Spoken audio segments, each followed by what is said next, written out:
All right, we start tonight with breaking news. There is a second memo exposing deep state corruption. Now, Senators Chuck Grassley and Lindsey Graham have released a heavily redacted yet very revealing copy of their criminal referral against Christopher Steele.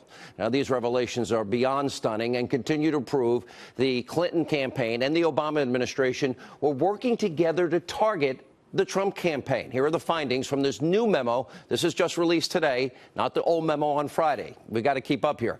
Now, Senators Grassley and Graham write this, that while working on a second dossier, Steele was being fed information from the Obama State Department and from Clinton allies. The memo then reads and goes on, quote, one memorandum by Mr. Steele that was not published by BuzzFeed is dated October 19, 2016. The report alleges redacted, as well as redacted. Mr. Steele's memorandum states that his company received this report from redacted U.S. State Department, and that the report was the second in a series, and that the report was information that came from a foreign subsource who is in touch with a contact of redacted, a friend of the Clintons who passed it to redacted. And it's troubling enough that the Clinton campaign funded Mr. Steele's work, but that these Clinton associates were contemporaneously feeding Mr. Steele's allegations. It raises huge additional concerns about his credibility. Now, let me slow down here. In addition to Hillary Clinton buying and paying a bought and paid for $12+ million phony fake news Russian propaganda dossier to influence the election, if that's not bad enough, you have now Clinton associates and the Obama State Department funneling allegations for a second dossier to Christopher Steele. Now, watch this second part in terms of the new memo that came out today. Now, on the face, the dossier, it appears that Mr. Steele gathered much of his information, let's do this really slow, from Russian government sources inside of Russia. And according to the law firm Perkins Coie, Mr. Steele's dossier-related efforts were funded through Fusion GPS by that law firm on behalf of the Democratic National Committee and the Clinton campaign. So the senators are saying that Steele was using Russian sources to help them smear then candidate and later on incoming President Donald Trump. And the second memo is also accusing Christopher Steele of lying to either the FBI or to the British courts. They write, quote, there is substantial evidence suggesting that Mr. Steele materially misled the FBI about a key aspect of his dossier efforts, one which bears on his credibility. As if we didn't know.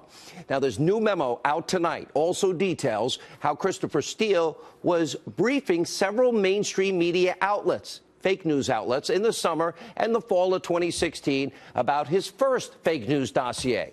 Now, according to the British court records, Steele briefed, the New York Times, the Washington Post, Yahoo News, the New Yorker, and, of course, the old network fake news CNN at the end of September 2016 about the dossier that we know is full of lies. So Steele was feeding the Destroy Trump media lies directly from Russia. And we also know from Fusion GPS co-founder Glenn Simpson and his congressional testimony that the Clinton campaign and the DNC were aware that his company was contacting media outlets about the dossier. They're all working together. So let me repeat. Tonight, we now have two memos, one from Friday and one from tonight, and now news of a second. We'll call it a dossier. Now, as we told you on Friday, this new information, I told you Friday, it's only 15%. It's only the tip of the iceberg. Now, according to reports, the House Intelligence Committee Chairman, Devin Nunes, well, he could release more reports, as many as 4. We'll ask him tonight. He will join us exclusively on this program, responding to the new memo that is out. And Senator Chuck Grassley and Senator Graham, they're trying to get more of what's in their memo declassified. They're asking the FBI for an emergency review of the criminal referral. And also brand new tonight on Hannity, the House Intelligence Committee did vote to release the Democrats' counter memo to the public. And sources have been telling us tonight that Congressman Adam Schiff, the Democratic ranking member in the House Intelligence Committee, he is outright lying to the American people about what is in the Democrats' counter to the Nunes memo. It gets confusing, but it makes sense. Now, Schiff also appears to be leaking classified information. Let's watch this. It is relevant information to alert the FISA court. Is there a political motivation? Was there a political actor involved? And the court was notified a political actor was involved, and that's part of the misleading nature of the FISA application. In terms of the identity of the political actor, the most important information for the court is what did Christopher Steele know? And Glenn Simpson has testified that Christopher Steele was not told the identity of the lawyer or the party behind the lawyer. That's the most important information evaluating Christopher Steele's bias. Hey, Adam, did you tell the court, was the court told that this was bought and paid for by the Clintons and the DNC? That's why Schiff is wrong on so many different levels. Now, sources are telling us tonight that contrary to whatever fiction Schiff is peddling, the FISA court was lied to. They were never told when the FBI was getting and then renewing this warrant to spy on former Trump campaign advisor Carter Page. Those same sources are telling us tonight that Schiff's claim about the court being informed that the dossier was politically tainted, it is a minor footnote. It never mentions that Hillary and her campaign and the DNC paid for it. Oh, a pretty important omission, don't you think? And we can also report tonight, according to our sources who have seen this Democratic memo, that nothing in the memo actually refutes any of the facts that were presented in the House GOP intel memo, which, by the way, we told you on Friday. And the FBI said there's nothing factually inaccurate about it. So here's what the left and your corrupt media won't tell you tonight. The FISA judge was never told, never, that Hillary Clinton was paying for that phony Russian dossier, Russian intelligence lies about Donald Trump, first trying to influence an election and then using it to get a warrant to spy on an opposition candidate. The Democratic memo has not been declassified yet, and Schiff is going around telling anybody who will listen what's in it. In other words, he's leaking classified information. Now, President Trump is blasting, rightly so, Schiff on Twitter, writing earlier today, little Adam Schiff, who is desperate to run for higher office, is one of the biggest liars and leakers in Washington, right up there with Comey and Warner and Brennan and Clapper. And Adam leaves closed committee hearings to illegally leak confidential information. This should and must be stopped. I actually disagree with President Trump. Schiff is actually auditioning. He wants a job at Conspiracy TV, MSNBC. Kind of like Comey's assistant just got hired by fake news CNN. Now, another breaking news tonight. This is important. Sarah Carter reporting that Schiff is leading a media campaign along with former Obama administration officials and Democrats to attack Congressman Devin Nunes and the 4-page memo. Now, this fierce opposition is not surprising because everyone involved in this deep state effort to spy on the Trump campaign and to damage and destroy a duly elected president, as of tonight, I can promise you they are all scared out of their minds because they are being exposed. Now, here's what Democrats and these high-ranking officials, well, they don't want you to know about. That details in the Nunes memo, and here are the major revelations. We learned this Friday. Former Deputy FBI Director Andrew McCabe testified before Congress that without the dossier, the FISA warrant to spy on the Trump campaign, Carter Page, never would have been approved. By the way, I have sources confirming that is true tonight. And the FISA judge was never told that the dossier was bought and paid for by the Clinton campaign and the DNC. A huge omission, Mr. Schiff. And James Comey, Andrew McCabe, Sally Yates, Dana Bente, Rod Rosenstein, they're all complicit in this because they, at different points, all approved the surveillance.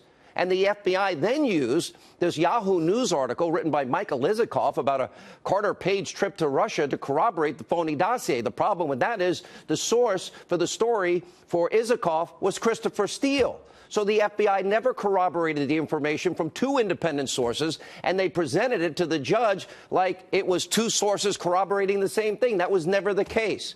Now, as it relates to Steele, he was also suspended and terminated as an FBI source for leaking to the media. And the memo also exposes how the demoted DOJ official, Bruce Orr, he maintained a close relationship with Steele.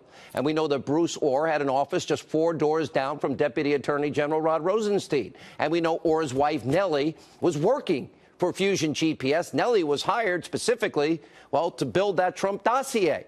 In other words, she was kind of paid by the Clintons, if you really look at it logically. And as the Daily Caller points out, it sure does seem like Fusion GPS was trying to buy influence in the Obama State Department.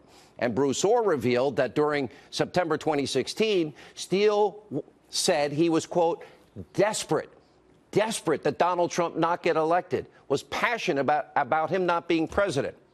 Now, the memo also exposes, as during the initial application for the FISA warrant, then the head of the FBI's counter-intel division said the corroboration of the Steele dossier was in, quote, its infancy stage. In other words, they knew they hadn't verified this. So you have an unverified, Clinton bought and paid for dossier brought before a judge. They don't tell the judge it's Clinton bought and paid for, and they don't tell the judge it wasn't verified. This is outrageous. Now, we've also found out from Fusion GPS founder Glenn Simpson, he never bothered to verify the document. So the FBI lied in that sense to the FISA court judge. They never told him the truth. They never mentioned the dossier was bought and paid for by Clinton and the DNC. They used the dossier filled with Russian lies, as we now learned in today's second memo, as a justification to spy on the Trump campaign and then an incoming president. What does that mean? That means America's powerful tools of intelligence were unlawfully weaponized in one of the biggest abuse of powers in the history of this country. And the media is ignoring it, and FISA laws were manipulated by top-ranking officials. By the way, I want to be clear. We love all you FBI special agents. We love the guys in the intelligence community, the rank and file, the people that save our lives every day and put your lives on the line. We're not talking about rank and file. What we're talking about here are the upper echelon that we're trying to undermine, first a candidate and then a duly elected president of the United States. Think about this. James Comey testified under oath. The dossier was salacious and unverified, that he told that to the incoming president. Yet Comey signed 3 FISA applications that relied heavily on the dossier even before he told Trump that it was salacious and not verified. Why would Comey do that? Now, Comey needs to be hauled right back before Congress and answer very important questions we put on the side of your screen. Now, Comey's been more than happy to tweet out his feelings every day. He's writing a book. He'll probably be a TV pundit at CNN or MSNBC any day. He's willing to talk. So, Mr. Comey, Jim, why don't you go before Congress and answer a lot of these important questions? Here's another important point. The entire Russia investigation, they say, was started because of a drunken conversation. Former Trump advisor, I knew the Trump campaign, never heard of George Papadopoulos. The president said he never heard of him, that he had at a London bar with an Australian diplomat. That was in May. Then, according to the narrative, 2 months later, when Democratic emails started leaking, Australian officials then took that information, passed it on to American intelligence agents. So apparently the threshold to launch an investigation into an American citizen through the FISA court is that low. All you need is an FBI. All they need is a drunken 4-way hearsay. Are you kidding me?